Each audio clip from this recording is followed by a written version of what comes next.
Եթե Ռուսաստանը չի թողում, պարզավոր ուժում ես։ Հիմա այսքան գիլաս կամ այդքան դեղց չես, դա դեղցը վաղուց չորը հասավ։ Լես տարի իրան չկա, շատ քիչ է։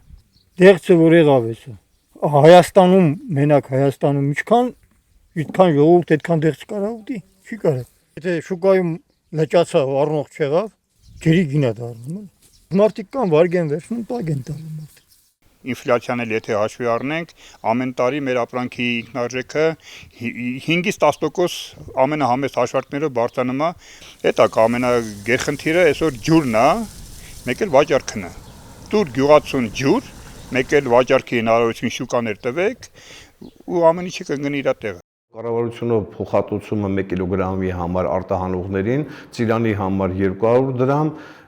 դեղցի նեկտարի սալուրի համար 250 դրամ, իսկ կերասենու համար 400 դրամ։ Արտահանողները պետք է ժամանակին դիմեն էկոնոմիկայի նախարարություն եւ կարողանան օգտվել աջակցության ծրագրերից։